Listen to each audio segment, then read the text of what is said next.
Blessed morning everyone, Luzon, Visayas at Mindanao, Philippines. Isang mapagpalang umaga po sa ating lahat. So welcome back po sa ating gawain sa The Word God Spirit and Life Ministry, live stream, YouTube channel at Facebook.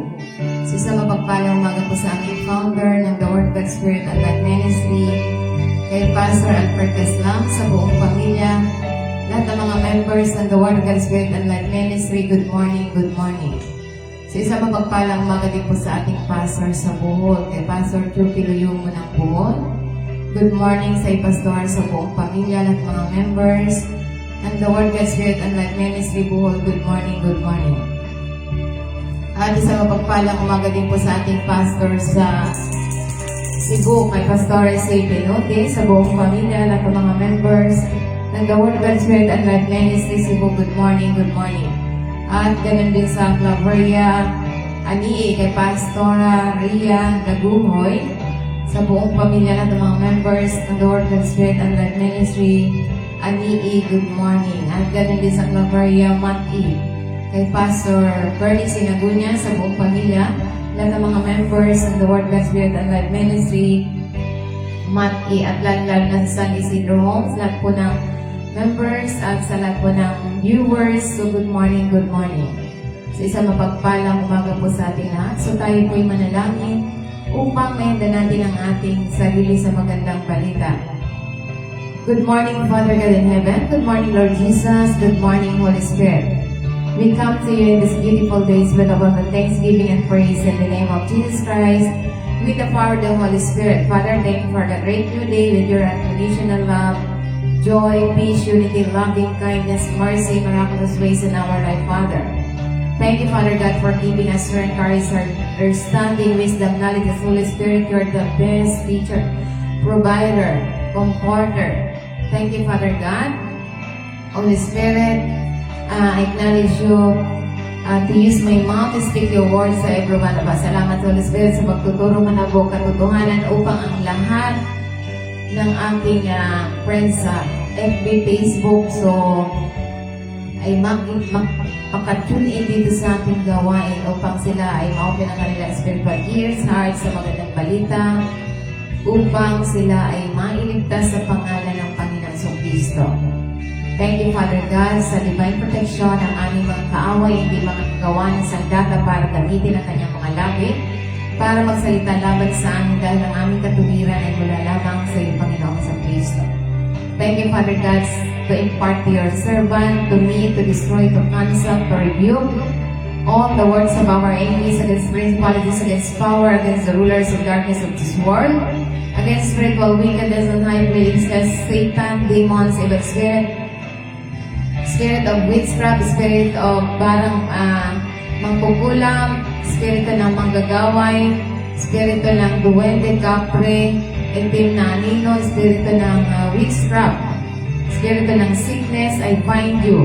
In the name of Jesus Christ of Nazareth, mga spirito ng sakit sa puso, sakit sa high blood, sakit sa mata, cataract, arthritis, rheuma, spirito ng sakit sa brain, yung mga tumor sa brain, in the name of Jesus Christ of Nazareth, mga espiritu ng unbelief, mga demon-possessed, in the name of Jesus Christ of Nazareth, mga espiritu ng kahirapan, espiritu ng pagkabalisa, I will destroy you, I will rebuke you, pinapawalang bisa ko, anumang gawa mo sa sangkatauan, sa mga tao ng Diyos, pinatalian kita, ibinabalik kita sa hadis, na inyong pinanggalingan, your defeated enemies, through the blood of Jesus Christ, naglinis, nagpatawad sa lahat ng aming mga kasalanan, at sa pamamagitan ng kanyang mga lantay, complete healing, ang natanggap ng mga tao ng Diyos right now, sa Luzon, Visayas, Mindanao, at whole world na nangangailangan ng healing. Salamat, Ama, sa complete healing. Ikaw ang puno, kami ang mga sanga, kaya ang nananatili sa iyo. Kami ay lalong super healthy, super blessed, super victorious, walang sakit. In the name of Jesus Christ of Nazareth. Salamat, Ama. You're the best shepherd. You're the great physician. You're the best provider. We love you, Father God. We love you, Lord Jesus. We love you, Holy Spirit. Salamat sa mensahe na ipapahayag mo sa sangkatauhan upang sila ay lalong magtatagumpay sa pamamagitan pamamagitan ng Banal na Espiritu Santo na nagtuturo ng buong katotohanan upang maunawaan ng bawat makikinig ang iyong salita. Salamat, Father God. We love you, Father God in heaven. We love you, Lord Jesus. We love you, Holy Spirit. All the glory and honor belongs to you. In Jesus' name I pray. Amen. Praise the Lord. Isang mapagpalang umaga po sa ating million viewers, kay Doña Judy Gonzalez from Pattaya, Thailand. So isang mapagpalang umaga po sa ating lahat. So lahat ng mga viewers, good morning, good morning. So disclaimer po tayo, narito po tayo upang matuto sa pamamaraan ng Diyos, upang makanta natin ang nais ng Diyos sa atin ng mga pagpapalang spiritual, physical na pagpapala, at financial na pagpapala. So, hindi po tayo nananakit or nanguhusga ng iba.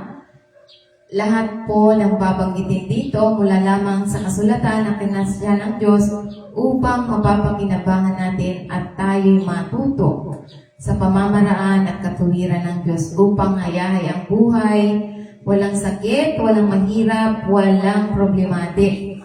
So, kaya nga, ano ba yung salita ng Diyos na pinahayag para sa sangkatauhan. So sinasabi dito, ang katapatan ng Diyos sa buhay ng mga mananampalataya. So dahil tapat ang Diyos, so kaya nga sinabi niya sa Philippians 1 verse 6, sabi niya sa pagtiwala dito na siya na nagpasimula ng mabuting gawa sa inyo na ipagpatuloy ito hanggang sa kabuuan, hanggang sa araw ng Panginoon sa Kristo. So kaya nga ito'y binibigyan din na ito'y ang pagtitiwala na mayroon si Pablo sa katapatan ng Diyos upang tapusin ang gawaing sinimulan niya sa mga mananampalataya. Ito'y nagpapahayag ng katiyakan na ang Diyos ay siyang nagpasimula sa proseso ng pagbabago sa buhay ng mga mananampalataya at pagdadala nito ng katuparan sa araw ng ating Panginoon sa Kristo. So kaya nga ito yung isang makapangyarihang pagpapatibay ng katapatan ng Diyos sa buhay ng mga mananampalataya. So ito yung mga aral na hango sa tema ng katapatan ng Diyos sa buhay ng mga mananampalataya. Una, tiwala at pasensya, trust and patience. So kaya nga sinasabi ang pagtitiwala sa katapatan ng Diyos ay nagsisilbing pundasyon ng paglalakbay ng mananampalataya, kabilang dito ang paglinang ng malalim at hindi natitinag na pagtitiwala na ang Diyos na nagsimula ng gawaing pagbabago ay mapagkakatiwalaan at maaasahan. So kaya nga sinasabi na ito yung pasensya ay nagiging isang katangian habang ang mga mananampalataya ay naglalakbay sa iba't ibang panahon ng buhay. Ang pagkaunawa na ang gawain ng Diyos ay nagbubukas sa kanyang perpektong panahon ay naghihikayat sa mga mananampalataya na magtiyaga sa mga pagsubok at hamon. Alam na ang bawat karanasan ay nakakatulong sa kanilang spiritual na paglago. So mahalaga na yung pananampalataya natin. Kaya nga sa lahat ng aspeto ng ating buhay, tayo magtiwala. Kaya sinasabi niya sa Proverbs 3 verse 5, trust in the Lord with all your heart and do not lean on your own understanding. Verse 6, in all your ways acknowledge Him and He will make straight your path. Ibig sabihin, ito yung nagbibigay ng mahalagang aral at gabay na tayo magtiwala sa Diyos dahil ito yung mensahe ay naghihikayat ng hindi natitinag na pagtitiwala sa Diyos sa kabilang dito ang pag-asa sa kanyang karunungan, probisyon, at katapatan sa lahat ng pagkakataon. Kaya nga buong puso tayong magtitiwala. Kaya sinasabi yung ng buong puso, ang paggamit ng buong pusong pagtitiwala ay nagbibigay diin sa lalim at katapatan ng pagtitiwala na kailangan. Ito ay isang tawag para sa ganap na pag-asa sa Diyos ng walang pag-aalinlangan. Kaya nga si Abraham, hindi siya nag-alinlangan na ihandog niya ang kanyang kaisa-isang anak. Kaya nung nasa paghahandog na, siya ay iniligtas ng Panginoon ang kanyang anak dahil sinubok lamang ang kanyang pananampalataya kung siya ay mapagkakatiwalaan. Kaya nga ito'y sinasabi na avoiding self-reliance. So, dapat iwasan natin yung ating pag-unawa sa ating sarili. Ingatan natin na labanan at pagsandal sa pag-unawa sa iba or sa ating sarili ay nagbibigay din sa mga limitasyon ng karunungan ng tao. So kaya nga ito sinasabi na yung karunungan ng tao limitado lamang, may limitasyon. Ngunit kapag tayo nagtiwala sa Panginoon, ito'y walang limitasyon. Ang mga mananampalataya ay nihimok na huwag umasa lamang sa kanilang sariling mga pananaw, kundi kilalanin ang mas mataas na karunungan ng Diyos. So kaya nga ito yung submission in all areas. So kaya nga dapat isubmit natin sa lahat ng aspeto ng buhay natin. Tayo ay pasakop sa lahat ng aspeto ng buhay natin. Tayo pasakop sa Kanya sa lahat ng ating paraan ay nagbibigay diin ang komprehensibong kalikasan ng pagtitiwala sa Diyos na hinihikayat tayo nito bilang mananampalataya na isuko ang bawat aspeto ng ating buhay sa patnubay at otoridad ng Diyos. Kaya ito yung pangako ng patnubay na sabi ng Panginoon, yung pangako niya na itutuwid ng Diyos ang bawat landas sa mga taong sumasampalataya sa Panginoon ay nagpapahiwatig ng banal na patnubay at interbensyon. Ito ay nagpapahiwatig na ang isang buhay na nakaugat sa pagtitiwala at pagpapasakop sa kalooban ng Diyos ay isang buhay na pinamamahalaan ng kanyang karunungan at layunin. So kaya nga kapag tayo nagpapasakop sa Diyos, ang namamahala sa buhay natin ay ang Diyos. Siya ang namamahala dahil sinorender na natin ang ating sarili sa Kanya. Kaya sinasabi niya rito na ito yung katapatan ng Diyos sa buhay ng mga mananampalataya ay ang mga aral ng pagtitiwala, pagpapakumbaba at pagkilala na ang patnubay ng Diyos ay humahantong sa isang tuwid at may layunin na landas. Ito'y binibigyan diin ang katapatan ng Diyos na gagabayan ang mga nagtitiwala sa Kanya. Ito'y naging mapagkukunan ng kaaliwan at patnubay para sa maraming naghahanap ng karunungan at direksyon sa ating paglalakbay sa pananampalataya. So ito yung mahalaga na dapat lahat ng ating ginagawa, ina-acknowledge natin siya. Dahil siya magbibigay ng karunungan at tamang direksyon sa ating paglalakbay sa sanlibutan ito. Amen? Praise the Lord. So ano pa ang tinuturo? Sa Psalm 27 verse 14, sabi niya, maghintay ka sa Panginoon, magpalakas ka at magpakatatag ka, maghintay sa Panginoon.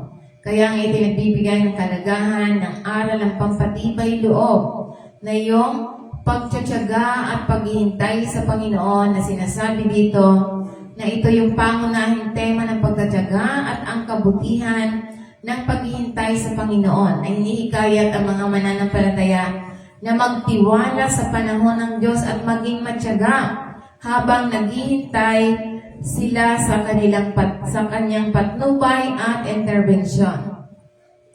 So kaya nga ito yung lakas na sa paghintay. Ito yung sinasabi na tayo ay tawag na maging malakas ay nagpapahiwatig na ang paghihintay sa Panginoon ay nangangailangan ng panloob na lakas at tiyaga. Ito'y nagpapahiwatig na ang katatagan na nagmumula sa pangangailangan ng panloob na lakas. Ito'y nagpapahiwatig na katatagan na nagmumula sa pangunahing tema ay ang pagtsatsaga at ang kabutihan ng paghihintay sa Panginoon. Ang mga mananampalataya hinihikayat na magtiwala sa panahon ng Diyos at maging magtsaga habang naghihintay sa kanyang patnubay at intervention. So kaya nga ito yung lakas na binibigay ng Diyos sa atin, na ito'y diin sa paghihintay, na dapat pag-uulit ng maghintay sa Panginoon. Ang kahalagahan ng mensaheng ito, ang paghihintay ay hindi, ito ay nasasangkot sa aktibong pagtitiwala sa katapatan at kapangyarihan ng Diyos. Kaya nga ito yung Psalm 27 verse 14 na sinasabi, ang katapatan ng Diyos sa buhay ng mga mananampalataya, ito yung aral ng pagtsatsaga, pagtitiwala at paghahanap ng lakas sa mga pangako ng Diyos, na binibigyan din nito ang katapatan ng Diyos sa mga nagtsatsagang naghihintay sa Kanya, at ang katiyakan na ang Kanyang perpektong panahon, kikilos siya sa ngalan ng mga nagtitiwala sa Kanya. Kaya huwag po tayong mawawalan ng pag-asa sa pagtitiwala sa Diyos, sapagkat ang Diyos ang kikilos sa atin kung tayo ay nagtsatsagang nagtitiwala sa Panginoong Jesucristo. So ano pa ang tinuturo? Divine initiative and human cooperation. So sinasabi dito, ang pagkilala sa banal na sinisiya-tiba ay binibigyan ng kapangyarihan ng Diyos sa buhay ng mananampalataya. Ang pagkilalang ito ay nagpapatibay sa kababaang loob at pasasalamat habang naunawaan ng mga mananampalataya na ang kanilang espiritual na paglalakbay ay nagsisimula sa biyaya ng Diyos. So kaya nga ito sinasabi na ito yung panawagan para sa pakikipagtulungan ng tao, ay nagpapahiwatig ng isang aktibo at sinasadyang pakikipag-ugnay sa mga espiritual na kasanayan. Kabilang dito ang panalangin, pag-aral ng banal na kasulatan, at pagkikilahok sa komunidad at pagsasabuhay sa mga alituntunin ng pananampalataya sa pang-araw-araw na buhay. Ito yung banal na pakikipagtulungan ng tao ay bumubuo ng isang pakikipagtulungan sa pagbabago ng pananampalataya. Kaya nga sinasabi niya sa banal na kasulatan, sa Ephesians chapter 2 verse 8 to 9, sabi niya, for it is by grace you have been saved through faith, and this is not from yourself. It is the gift of God. Verse 9, not by words, so that no one can be boast. Sabi dito, ito yung sinasabi na tinutugunan ng talatang pangunahing aspeto ng kaligtasan at binibigyan ang mahalagang kaligtasan, salvation by grace. So kaya nga ito yung sinasabi na kaligtasan sa pamamagitan ng biyaya, na ito ay ang kaligtasan ay bunga ng biyaya ng Diyos at hindi ito kinita or nararapat. Sa halip ito ay isang kaloob na malayang ibinigay ng Diyos sa sangkatauhan. Binibigyan din ito ang hindi nararapat na pabor at kabaitan ng Diyos sa mga sangkatauhan. So kaya nga ito yung sa pamamagitan ng pananampalataya, habang ang kaligtasan sa pamamagitan ng biyaya, ito ay na-access sa pamamagitan lamang ng pananampalataya, ay ang daluyan kung saan natatanggap ng mga individual ang kaloob ng kaligtasan. Kabilang dito ang pagtitiwala sa probisyon ng Diyos para sa pagtubos. So kaya nga ang kaligtasan sa pamamagitan lamang ng pananampalataya, ang kagalingan sa pamamagitan lamang ng pananampalataya. Kung gusto mo na kagalingan, pananampalataya lamang. Kung gusto mo na ikaw ay hayahay, mayaman ang buhay mo, pananampalataya lamang.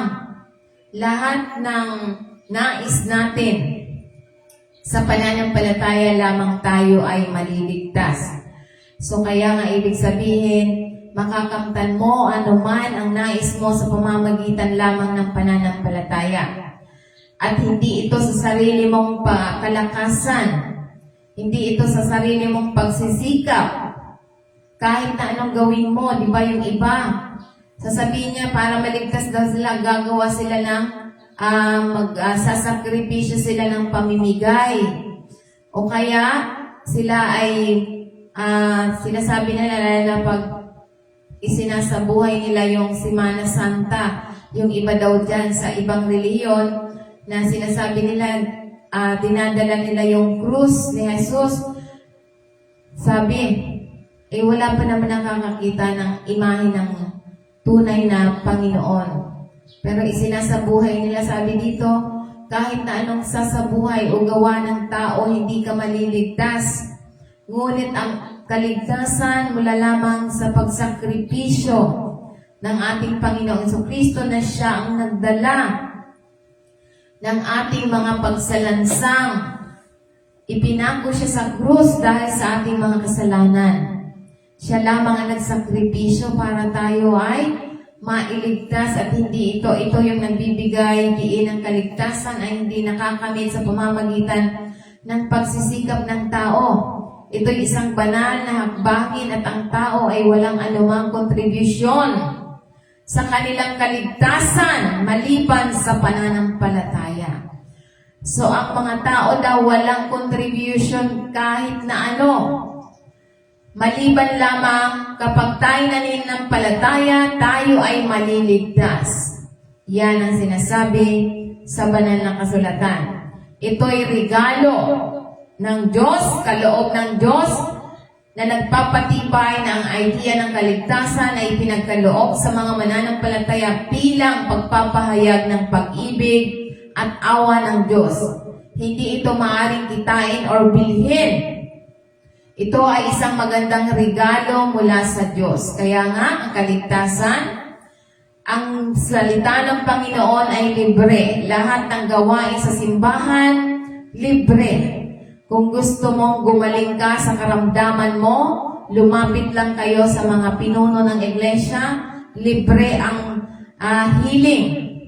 Kung maniwala ka lamang, pananampalataya lamang, ito yung tunay na katuruan mula sa Panginoon Kristo na siya ang magdadala ng sakit, siya ang magdadala ng kaligtasan, siya ang magdadala ng kasalanan. Kaya ang mga tao ng Diyos hayahay, walang sakit, walang problema,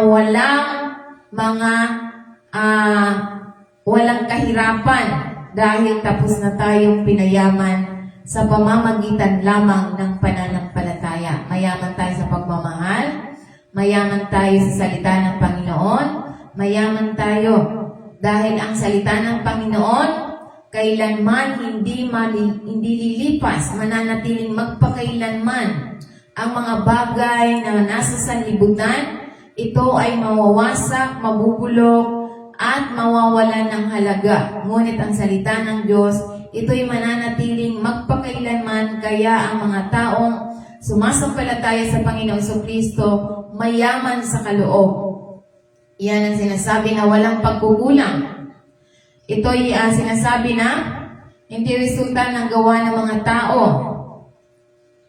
Kaya nga ang kaligtasan bilang isang bagay na nakuha sa pamamagitan, hindi ito personal na gawa or personal na tagumpay. Pinipigil na ito ang pagyayabang na inilalayo ang mga atensyon mula sa mga nagawa ng tao na nakatuon ang gusto sa ito yung sinasabi na iniiwas ng Diyos yung pagyayabang ng tao.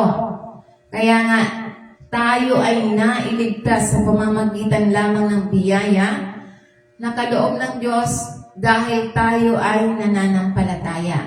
Kaya ang sino mang hindi sumasampalataya sa Panginoong Kristo 100%, walang kaligtasan sa kanila, mananatili ang sakit, mananatili ang kahirapan, mananatili ang mga gawa ni Satan ayon sa laman. So kaya nga sinasabi dito, ito yung katapatan ng Diyos sa buhay ng mananampalataya.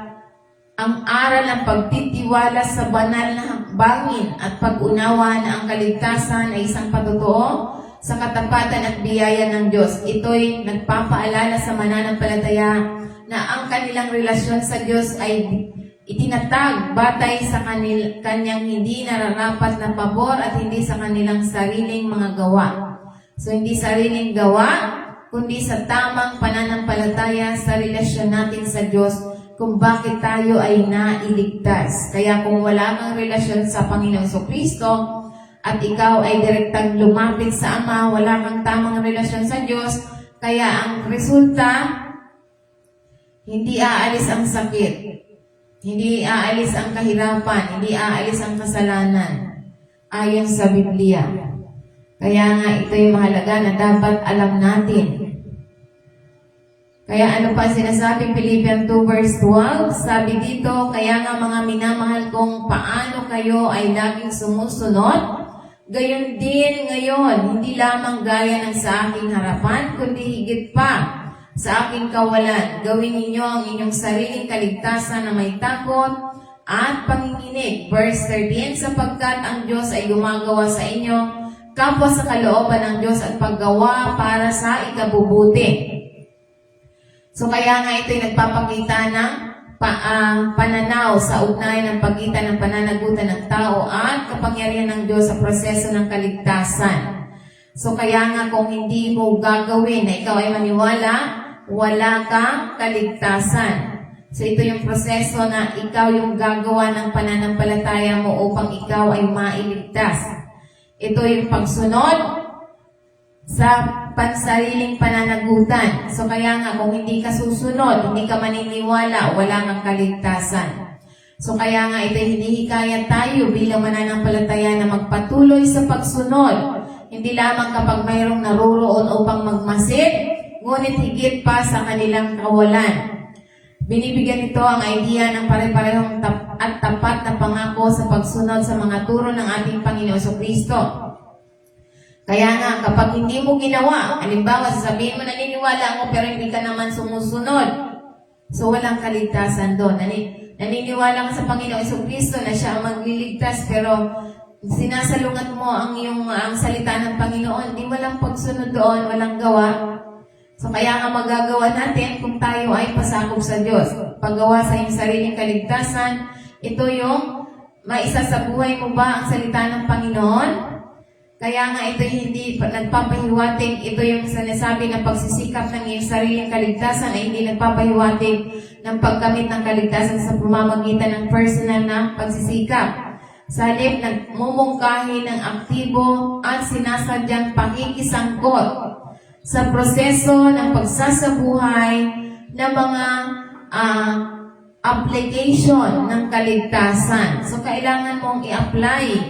Hindi yun sasabihin mo, nananampalataya ako pero naandyan ka pa rin. Nagtutongit ka pa rin, nagsusugal ka pa rin, nagiinom ka pa rin.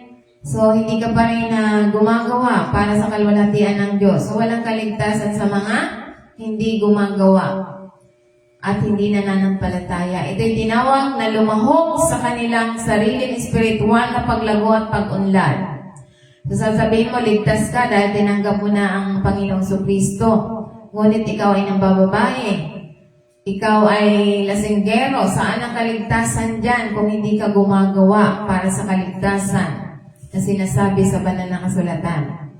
So, hindi ibig sabihin na naniniwala ka pero hindi mo naman isinasabuhay, walang kaligtasan sa mga taong hindi isinasabuhay ang salita ng Diyos. Ito yung naghatid ng isang pakiramdam ng pagkamangha at pagpipitagan, kaseryosohan sa pagharap ng gawain ng paggawa ng kaligtasan.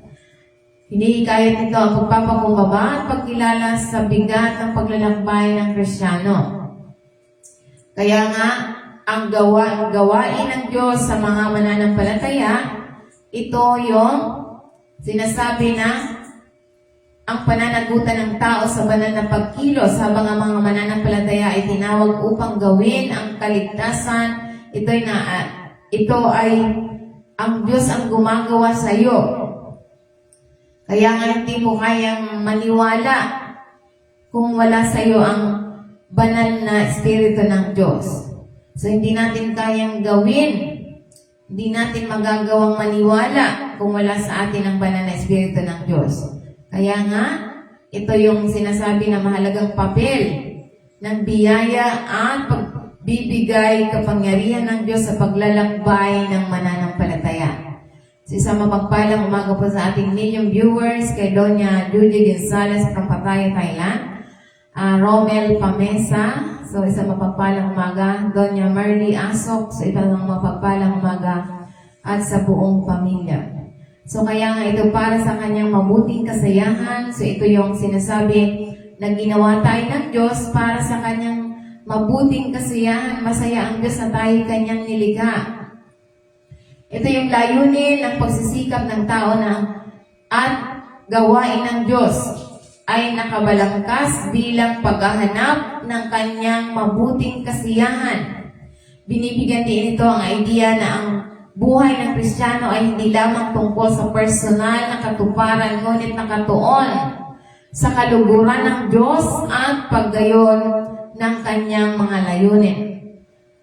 Ibig sabihin, tayo'y magpatuloy sa layunin ng Diyos.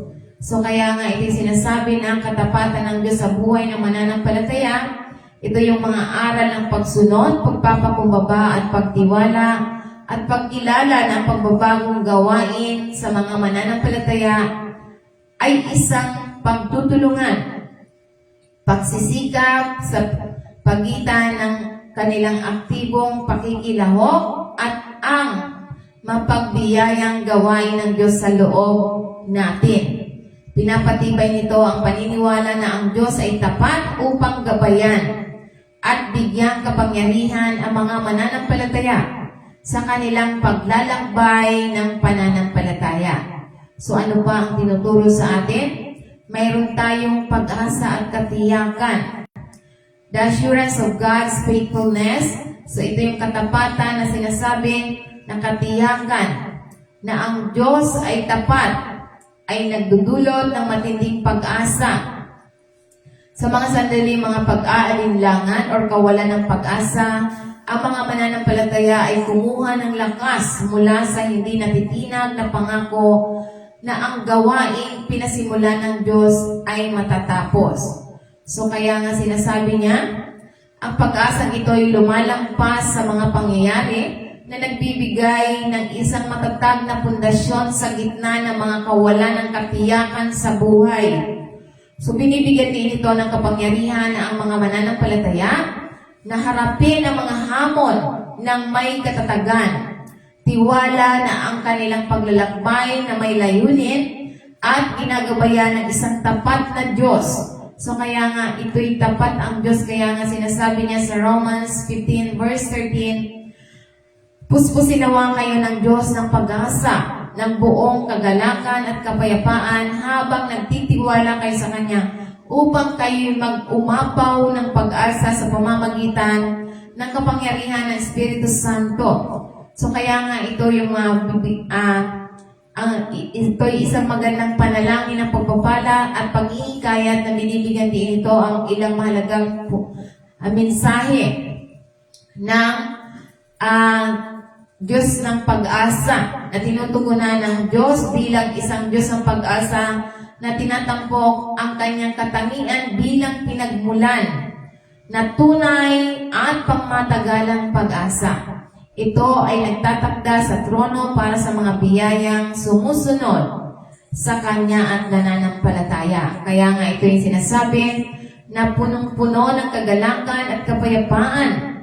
Ito yung panalangin na naghahangad ng pagkilos ng Diyos sa buhay ng mga mananampalataya na humihiling na sila ay mapuspos ng kagalakan at kapayapaan. Ito'y nagpapahiwatig ng isang maka-Diyos na kagalingan na higit mas higit sa kaligayahan.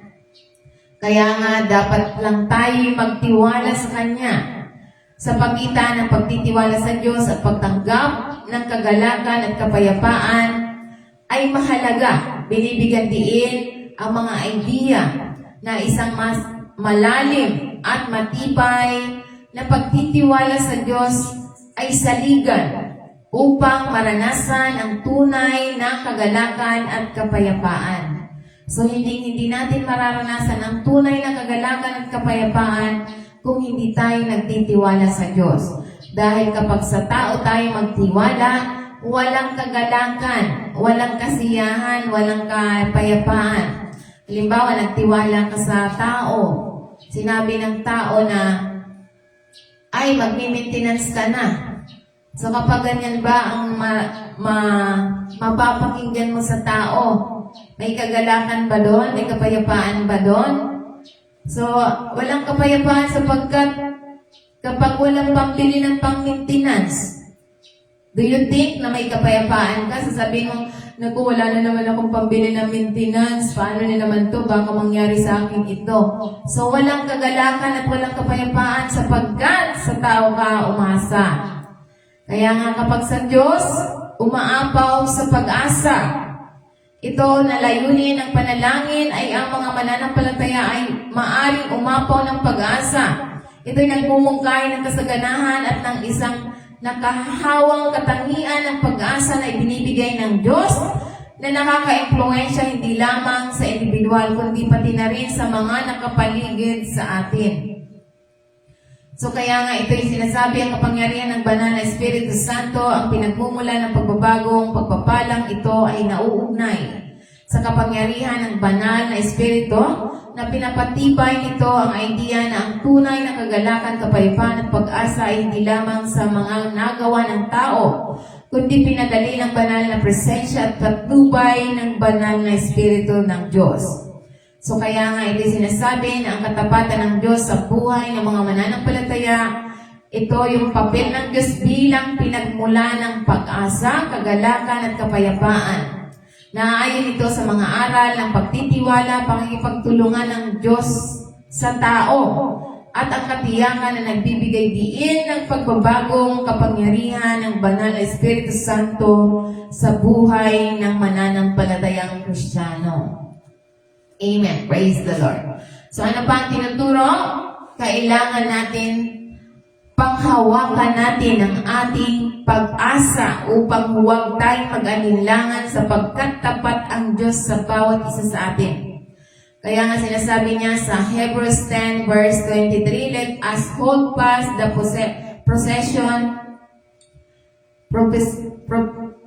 of our faith without wavering. So dahil siya ay tapat sa kanyang mga pangako. Kaya nga ito'y isang bahagi na nag-iikayat sa mananampalataya na magtiyaga sa ating pananampalataya at manatiling matatag sa pangako ng Diyos sa atin.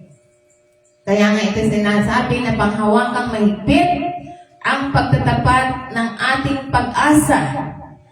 Ang pangaral ay nagsisimula na isang panawagan na panghawakan ng mahigpit ang pag-amin ng ating pag-asa.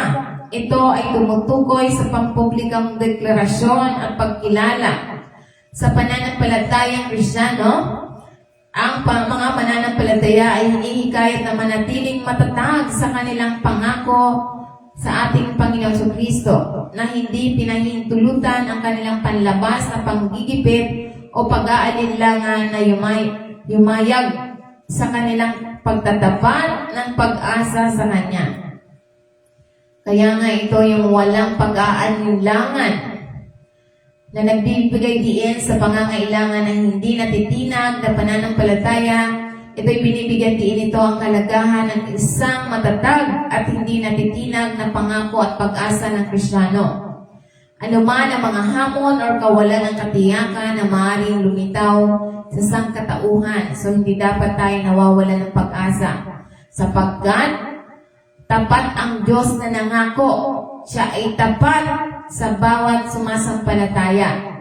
Kaya nga ito yung panghawakan ng mahigpit sa pagtatapat ng pag-asa na nakasalig sa katapatan ng Diyos na ipinapahayag nito sapagkat ang nangako ay tapat, itinuturo nito ang pagiging maaasahan at pagiging mapagkakatiwalaan ng mga pangako ng Diyos na tinitiyak sa mga mananampalataya na maaari silang magtiwala at kumapit sa kanilang pag-asa sa Diyos sa pamamagitan ng ating Panginoong Kristo, sapagkat ito yung katiyakan ng katapatan ng Diyos.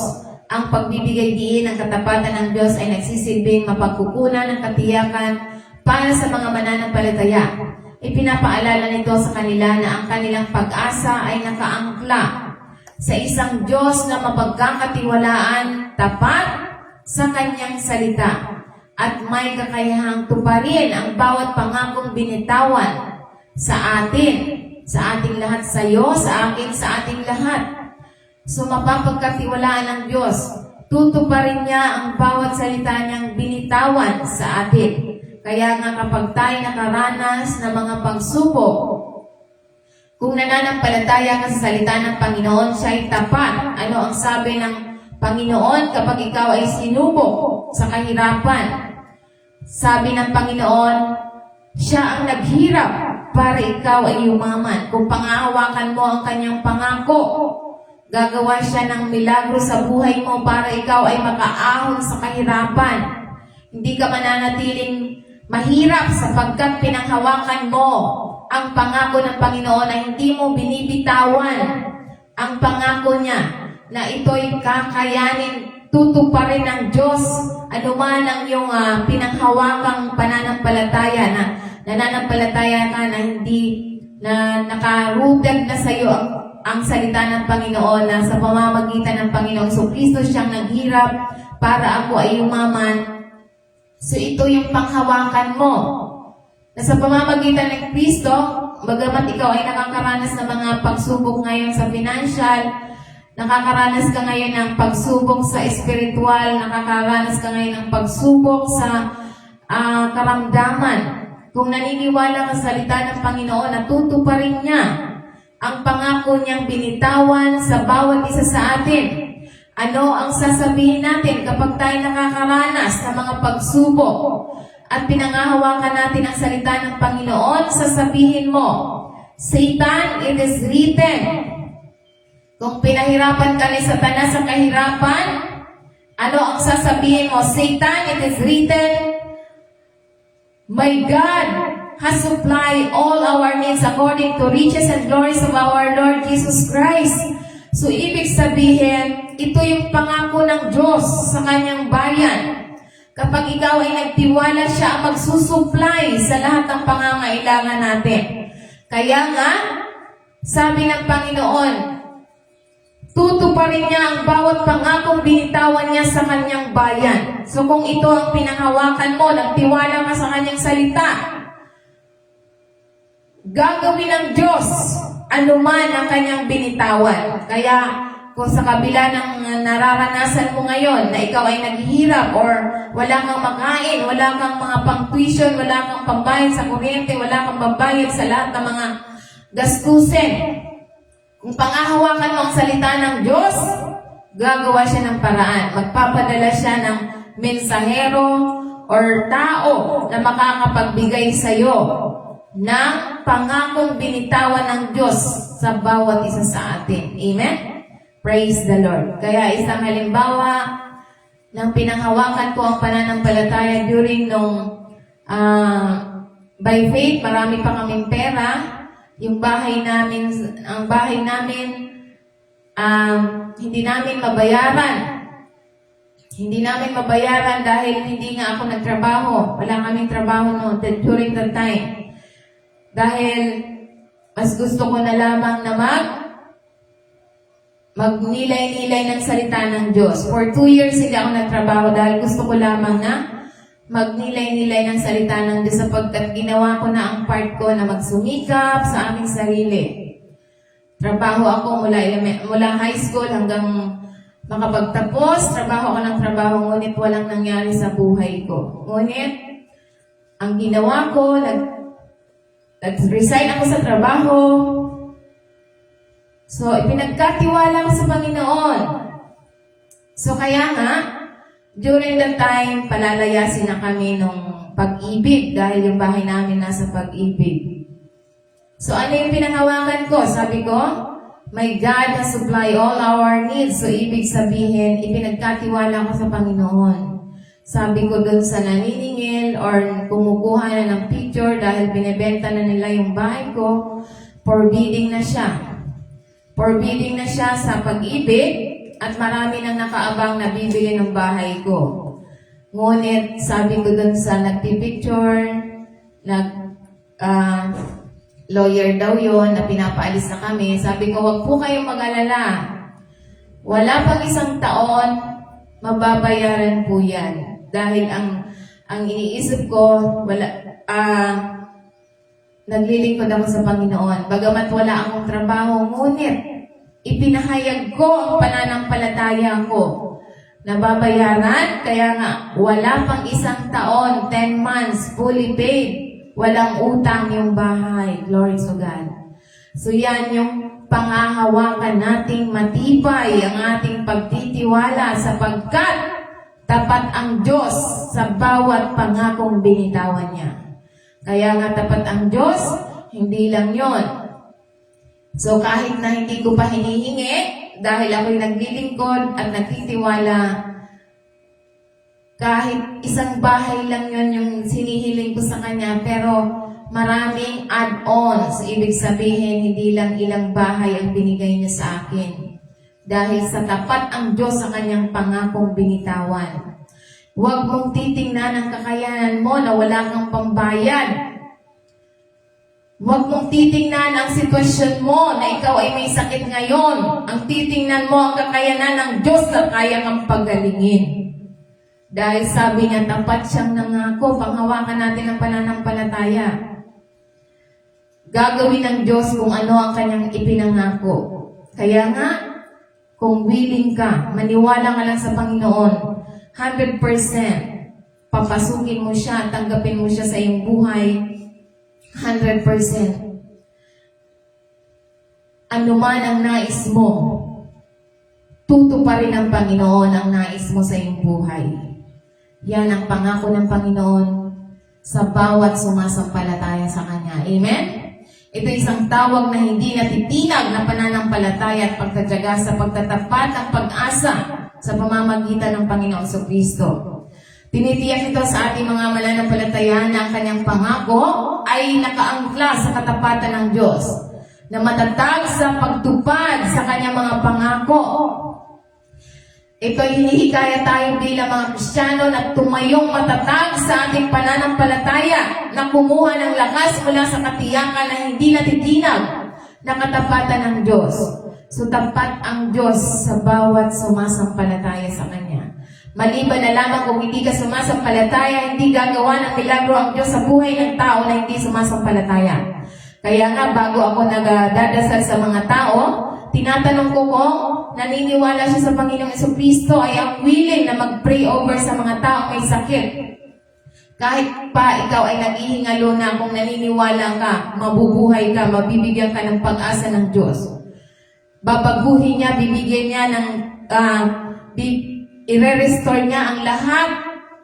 Anong parte ng katawan mo na may deform, may damage. Kung ikaw ay naniniwala sa Panginoong Jesucristo 100%, babaguhin ka ng Panginoon. Dahil ito ang pangako niya, na sabi niya siya ang magdadala ng mga sakit.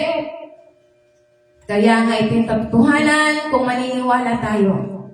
Nasa atin ang pagpili. Nasa atin ang pagpili, buhay at kamatayan, nasa kapangyarihan ng ating mga kamay. Kaya kung tayo ay naniniwala, pangahawakan natin ang salita ng Panginoon. Amen? Praise the Lord. Kaya ano pa tinuturo?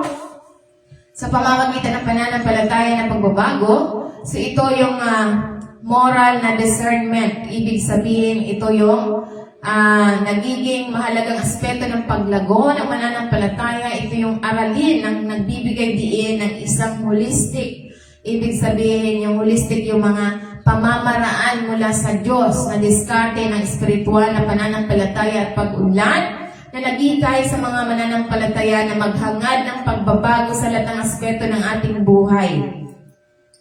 So kaya nga ito yung pagbabago na sinasabi, Romans 12 verse 2, na huwag kang umayon sa pattern ng mundong ito, kundi magbago ka sa pamamagitan ng pagbabago ng iyong pag-iisip Kung magkagayon, masubok mo at maaprubahan kung ano ang kalooban ng Diyos, ang kanyang mabuti, kalugod-lugod at perpektong kalooban. So kaya nga ito yung dapat iwasan natin ang pag-iisip ng hindi maganda or makamundong impluensya. Dapat tayo ay looking to our Lord Jesus Christ. Ano ang ating dapat alalahanin? Bagamat ikaw ay nakakaranas ngayon, kung ikaw ay hindi ka nakatutok sa makamundong impluensya, salita ng Diyos ang iyong babalikan. Tulad ng Panginoon Jesucristo nang siya'y tinukso. Tinukso siya ng Satanas. Sabi niya, kung ikaw ay anak ng Diyos, gawin mong tinapay ang batong ito. Ngunit ano ang sabi ng Panginoon? It is written, hindi lamang nabubuhay ang tao sa tinapay, ngunit sa salitang nagmumula sa bibig ng Diyos. So yung mababasa natin yan sa Mateo 4 verse 4. So yan ang sinasabi na dapat alam natin ang salita ng Diyos sapagkat ito yung sandata natin. Na hindi tayo conform, hindi tayo makikisang-ayon sa sanlibutan kung sumasalungat sila sa layunin ng Diyos. Kapag sumasalungat sa layunin ng Diyos ang sanlibutan, hindi dapat tayo sumasang-ayon. Tulad ng mga katuruan ng iba. Okay na sa kanila na mag-asawang babae sa babae, lalaki sa babae. Ngayon kapag dyan ka bilong sa religion na yan, 100% walang kaligtasan.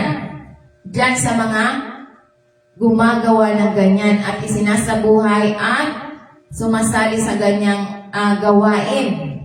So, walang kaligtasan sa mga ganyang pananampalataya. Kaya nga, ito yung pagpapagong isip na hinuhubog ng katotohanan ng Diyos. Ang pagpapanbagong isipan na hindi tayo nakakonform sa sanlibutan, dapat ang isinasabuhay natin yung katotohanan na mula sa salita ng Diyos na ito yung mabuti, yakapin ng mabuti kasi siya at perpektong kalooban ng Diyos para sa ating buhay. Saan natin matatagpuan ang lahat ng mga kasiyasyang bagay ay dito lamang sa Biblia. Kung gusto mo na hayahay ang buhay, magbasa ka ng Biblia. Kung gusto mo na walang sakit, magbasa ka ng Biblia. Kaya ang tao, nalilin lang ng mga nagtuturo sa kanila sapagkat okay na sa kanila na makinig na lamang, hindi nga nila alam kung ano ang binabasa ng mga nagtuturo sa kanila. Dapat alam natin, iisa lang ang Biblia natin, pero iba-iba ang inyong interpretasyon at hindi salita ng Diyos ang interpretasyon nila. Salita ng science. Kaya nga ito'y mahalaga na huwag hubugin ng mga alaga ng mundo, ngunit sumailalim sa pagbabago sa pamamagitan ng pagpapanibago ng ating isipan. Ito nagsasalita sa idea na i-renew natin ang mindset ay nagbibigay ng pangunawa sa pagkahanay ng kalooban ng Diyos. So hindi kalooban ng Diyos ang mga tao ay magwalang hiya. Hindi kalooban ng Diyos ang tao ay magkasakit. Hindi kalooban ng Diyos ang tao ay nahihirapan. Hindi kalooban ng Diyos ang tao ay nagdurusa sa mga karamdaman. Hindi kalooban niya ng Diyos, pero nasa atin ang pagpili dahil hindi nga tayo naniniwala sa Diyos. Yan ang sinasabi sa Biblia, ang pagpapanibagong isip ay nasasangkot sa pagbabago ng isip at tungkol sa paglayo sa mga pagpapahalaga ng isipan ng mundo. At payagan natin ang Diyos na i-renew ang ating kaisipan. Iayon ang mga ito sa kanyang kalooban. Ang pagbabago nito ay nagbibigay din ng mas malinaw na pagkaunawa sa mga layunin at hangarin ng Diyos. Yan ang sinasabi sa banal na kasulatan. Ano pa ang tinuturo sa banal na kasulatan? 2 Corinthians chapter 3 verse 18. Sabi, at tayong lahat na hindi natatampan ng mukha at pinasdan ng kalwalhatian ng Panginoon, ay nababagong anyo sa gaya din ng larawan mula sa isang antas ng kalwalhatian hanggang sa iba, sapagkat ito ay nagmumula sa Panginoon na siyang Espiritu. So kaya nga kapag naisa sa buhay natin ang salita ng Panginoon, ibig sabihin tayo binago na ng Panginoon sa pamamagitan ng kanyang Espiritu. Hindi natin kayang gawin ang salita ng Panginoon kung hindi tayo nababago. Hindi mo kayang gawin na sasabihin mo, thank you Father God sa pamamagitan ng latay ng Panginoong Jesucristo, ako'y gumaling na. So, kung hindi mo kayang gawin yan at pupunta ka pa sa doktor o sa ospital, 100% wala pa sa iyo ang Espiritu ng Diyos. Dahil kung nasa atin ang Espiritu ng Diyos, hindi na tayo pupunta sa ospital sapagkat sinabi ng Diyos na siya ang the best healer. Siya ang nagpapagaling sa sangkatauhan. So, bakit ka lalapit sa tao, hindi ka lumapit sa Diyos? So, kaya nga, walang gagawing milagro ang Diyos sa buhay ng tao kung hindi ka maniniwala. Nasa atin ang pagpili, individual ang kaligtasan. Kung may edad na yung mga tao, kahit pamilya mo yan, anak, asawa, kung may edad na yan, nasa kanya ang pagpili. Hindi nasa nagtuturo. Kaya nga ang mahalaga yung patuloy na pagbabago, na nagsasalita ng isang patuloy na proseso ng pagbabago. Ito ay hindi isang beses nakaganapan, ngunit isang patuloy na paglalakbay ng pagiging katulad ng ating Panginoon Kristo. Ang prosesong ito ay nasasangkot sa paglago at pag-unlad sa paglakad sa pamamagitan ng pagsunod ng salita ng Panginoong Kristo. Itong pagbabagong anyo na nauugnay sa pagmamasid ng kalwalhatian ng Panginoon. Ito yung pag-aaral ng salita ng Diyos, panalangin, pagsamba at paglinang ng matalik na ugnayan sa ating Panginoon Kristo. So kaya nga ito'y mahalaga. Kaya nga ito yung pinagmumula ng pagbabagong ito ay kinilala bilang Panginoon sa Espiritu na binibigyan diin ang banal na papel ng banal na Espiritu sa buhay ng mananampalataya. Kaya nga kapag tayo nagdadasal sa pangalan ng Ama at ng Anak at ng Espiritu Santo, kaya nga ina-acknowledge natin ang banal na Espiritu sapagkat ito yung papel ng banal na Espiritu sa buhay ng bawat Kristiyano na ginagabayan tayo upang tayo ituro sa tamang salita sa pamamagitan ng pagnilay-nilay natin. Paano tayo ituturo ng banal na Espiritu kung hindi tayo nagbabasa ng Biblia? Yan ang sinasabi. Kaya nga ito'y sinasabi na nagpapatibay ng idea ng pagbabagong gawain na sinimulan ng Diyos na ay pinananatilis ng kanyang Espiritu. Nakaayon ito sa mga aral, pagtitiwala, pakikipagtulungan ng Diyos sa tao, na ito yung pagbabago na patuloy na paglalakbay sa pagiging mas katulad ng ating Panginoon Kristo sa pamamagitan ng presensya ng banal na Espiritu Santo. Kaya nga ano ba? Pagkahanay ng banal na layunin. Ito yung tumutukoy sa pangkalatang salaysay sa plano ng pagtubos ng Diyos.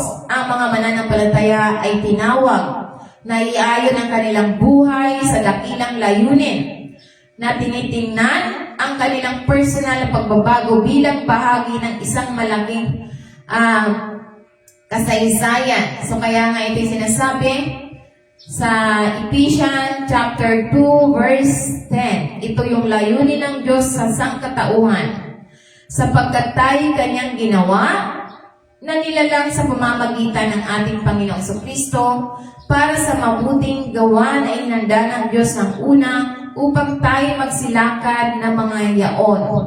So paano ka magiging mabuti kung hindi ka maniniwala sa Panginoong Kristo? Maliwanag sa Biblia na ginawa tayo ng Diyos sa pamamagitan ng Kristo. So ngayon, kung hindi ka naniniwala sa Panginoong Kristo, paano ka magiging mabuti? Paano ka gagaling? Paano ka magiging hayahayang buhay? Hindi ka naniniwala. So kaya nga ito yung sinasabi na tayo kanyang ginawa sapagkat tayo kanyang gawa.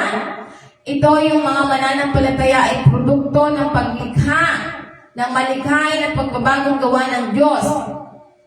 Ito yung salitang pagkayari na maaaring gawa na binigyan diin na ang idea ng Diyos ay gumagawa at hinubog ang buhay ng mga mananampalataya. Siya ang gumawa sa atin. Nilikha niya tayo para sa pamamagitan ng ating Panginoon Kristo. So, paano ka likhain? Paano ka magiging anak ng Diyos kung hindi ka naniniwala sa Panginoon Kristo? Ito yung pagkakailanlan sa mga mananampalataya na uugat sa pagiging nilikha ng Panginoon Kristo. Nilikha tayo para sa Panginoon Kristo. Ito ay nagpapahiwatig ng bagong buhay at spiritual na pagkakakilanlan.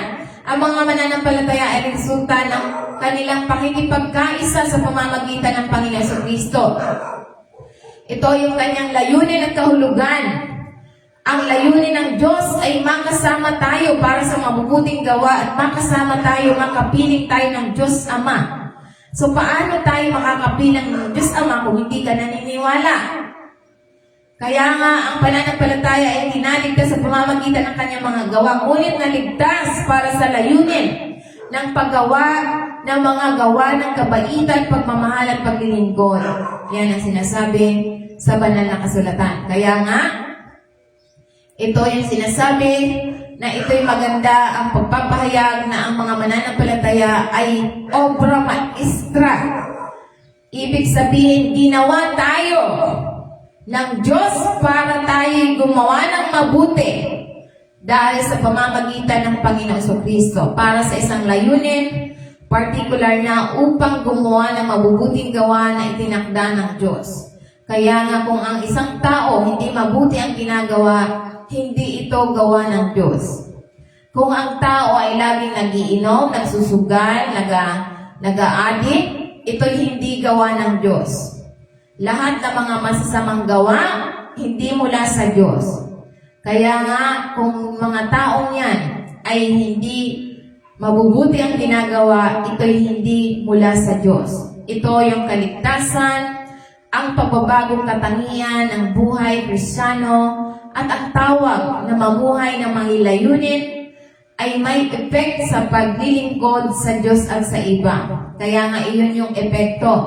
Kapag ang tao ay nakikita mo na nag-aadik, nagsusugal, naninigarilyo, yun ay hindi gawa ng Diyos. Nasa atin ang pagpili. Kaya nga, lahat ng salungat sa katuruan mula sa Panginoong Jesucristo, ito'y hindi mula sa Diyos. Kaya nga yung patuloy na paglago na nagsasangkot sa progresibong pagpapakabanal, isang panghabang buhay na proseso na pinasimulan ng Diyos, ito yung katiyakan na ang Diyos ay patuloy na gumagawa sa buhay ng mga mananampalataya na binabago sila sa larawan ng Diyos hanggang sa matapos ang kanyang gawain dito sa sanlibutan. Kaya nga, ano ang sabi pa ng Panginoon? Colossians 3 verse 17, ano man ang iyong gawin sa salita o sa gawa, gawin ninyo ito lahat sa pangalan ng Panginoong Jesucristo, na magpasalamat kayo sa Diyos Ama sa pamamagitan lamang ng Panginoong Jesucristo. Kaya nga ito'y nagsisilbing gabay na prinsipyo para sa pamumuhay Kristiyano, na hinihikayat tayo bilang mananampalataya na iayon ang bawat aspeto ng ating buhay sa pananalita man o sa pagkilos sa mga halaga ng turo ng Panginoong Jesucristo, na binibigyan diin ang kalagahan ng pamumuhay na nagpapakita ng pasasalamat sa Ama sa pamamagitan ng Panginoong Jesucristo. So kaya nga ito'y sinasabi na ang Kristiyano ay hindi lamang isang hanay ng mga gawaing pangrelihiyon, kundi isang pagbabagong paraan ng pamumuhay na hinahamon ang mga mananampalataya na maging maingat sa kanilang mga salita at kilos na tinitiyak na sila ay naaayon sa katangian ng ating Panginoong Jesucristo. Bukod pa rito, ang panawagan magpasalamat ay nagpapahiwatig ng saloobin ang pasasalamat na kinikilala ang kapangyarihan at probisyon ng Diyos sa lahat ng pagkakataon. So kaya nga, ito yung sinasabi na kapag isinaalang-alang kasabay ng katapatan ng Diyos sa buhay ng mga mananampalataya, ay nagpapatibay sa konsepto ng pamumuhay na ayon sa banal na layunin at naghahangad ng luwalhatiin ang Diyos sa lahat ng aspeto ng ating buhay. Yan ang sinasabi na ito yung aral ng pagtitiwala, pasensya at pakikipagtulungan ng Diyos sa tao, pag-asa at pagbabago at pagkahanay sa banal na layunin. So kaya nga ito yung katapatan ng Diyos na sinasabi na aral, na ito yung katapatan ng Diyos ay hindi mapagpaimbabaw. Inaanyayahan ng mga mananampalataya na malalim na paggalugad ng pagtitiwala, pagtitiyaga at pakikipagtulungan natin sa Diyos sa pamamagitan ng pag-asa na nagbabago ng pagkahanay ng banal na layunin. Ito yung kapag tinanggap at isinasabuhay ng mga mananampalataya, ito ay humuhubog sa bawat isa na maging matatag, na hinihimok ng layunin ng mga ito yung positibong pagbabago sa atin. Pagbabago sa sanlibutan. Kaya nga ito yung sinasabi na tayo ay magbago. Na maging matatag sa ating pananampalataya. Kaya nga kung nais natin na makamtan natin ang katapatan ng Diyos sa buhay ng mga mananampalataya sa bawat isa sa atin, ito lamang ang tanging paraan. Papasukin natin ang Diyos sa ating buhay sa pamamagitan ng panalangin may pananampalataya. So papasukin natin, manalangin tayo. Panalangin, pakikipag-usap, pakikipag-ugnayan sa Diyos. Alam ng Diyos ang katayuan ng iyong puso, hindi niya pinapansin ang pananalita o nilalaman ng iyong o panglabas ng iyong kaanyuan. So sa pamamagitan nito, sundan natin ang panalangin. Heavenly Father, alam kong pinaghiwalay ako sa aking kasalanan mula sa iyo. Salamat sa pagpapadala mo sa iyong bugtong na anak upang mamatay sa aking lugar at sa ikatlong araw muling nabuhay para sa aming lahat. Panginoong Isus, kailangan kita nagtitiwala ako, patawarin mo ako sa aking mga nagawang kasalanan sa isip, salita at sa gawa. Mula pagkabata hanggang sa ngayon. Sinasadya man ito o hindi sinasadya, salamat sa pagpapatawad mo sa aking mga kasalanan. Binubuksan ko ang aking buhay at inaanyayang kita sa aking buhay bilang aming tagapagligtas at Panginoon. Salamat sa pagtanggap mo sa amin sa iyong walang hanggang pamilya. Salamat ikaw po maghari sa trono ng aking buhay at mamuhay ako ay sa iyong kalooban. Ito ang aking dalangin sa pangalan ni Jesus. Amen. Praise the Lord. Hallelujah.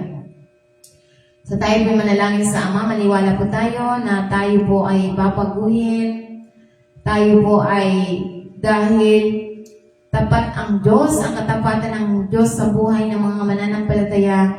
Anuman ang nais natin ay ipagkakaloob ng Diyos sapagkat ito'y nagpapahiwatig ng katapatan ng Diyos na hindi natitina. So kung naniniwala ka, makakamtan mo anuman ang iyong kailangan.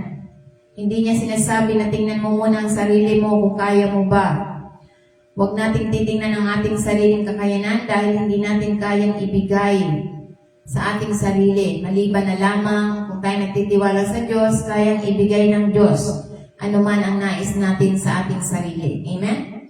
So manalangin tayo, Heavenly Father, in the name of Jesus Christ, with the power of the Holy Spirit. Father, salamat sa katapatan na ipinagkakaloob mo sa bawat buhay naming mananampalataya. Salamat sa biyaya, kagalakan, kasiglahan, salamat sa kalakasan, at pag-iingat mo sa bawat isa sa amin, lalong-lalo na ang aming mga mahal sa buhay, mga kamag-anak, mga magulang, mga kapatid, mga anak. Salamat, Ama, sa aming mga kapatid sa pananampalataya, lahat ng mga members ng The Word, God's Word, and Life Ministry, sa lahat ng mga ginagamit mo upang to support your ministry.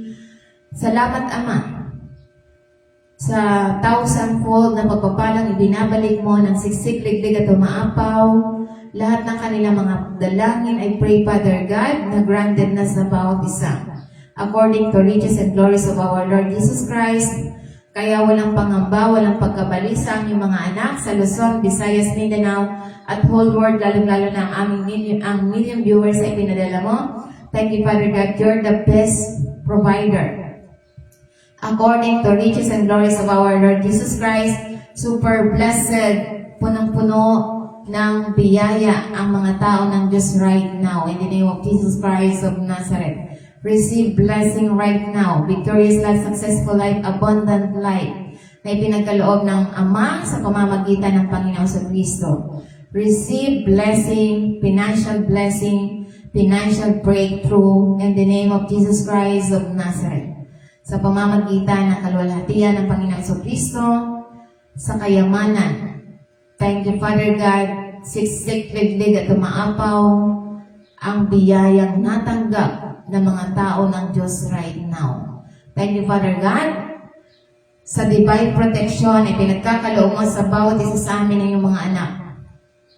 Divine protection, magtrabaho, magnegosyo, mag-travel. Salamat, Ama, na lagi mo kaming iniingatan sa pamamagitan ng dugo ng Panginoon sa Kristo na siyang kinocover sa bawat isa sa amin Salamat, Ama. I pray, Father God, na ang sino mang sumasampalataya sa iyo, laging safe and sound, magtrabaho, magnegosyo, mag-travel, mag-aral.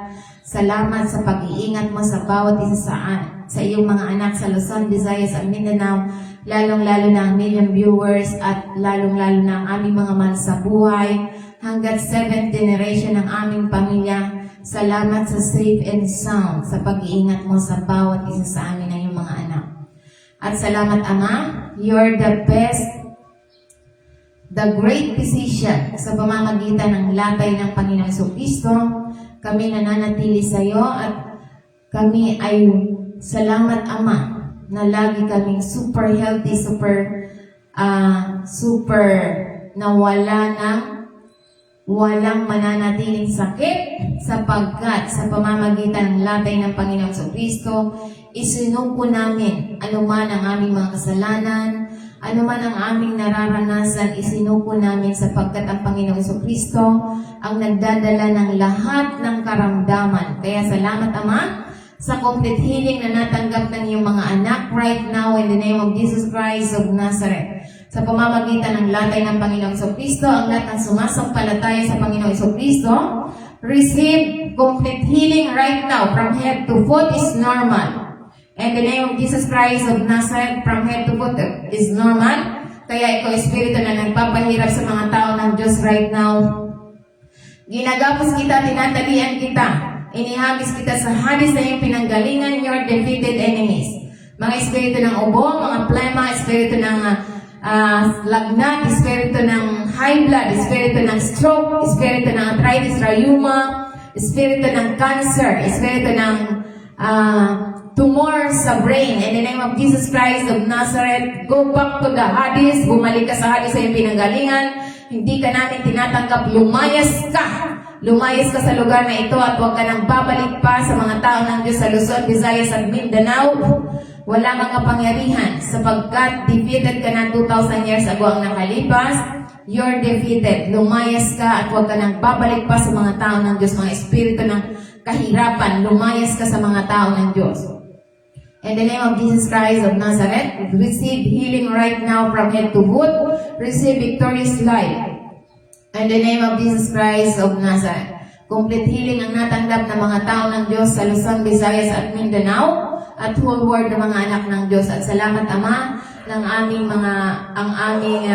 pamahalaan, lalong-lalo na yung mga namamahala sa gobyerno. Salamat, Ama, sa safe and sound, sa proteksyon ay pinagkakaloob mo na tanging karunungan, kaalaman mula sa iyo ang maisa sa buhay ng bawat pinuno ng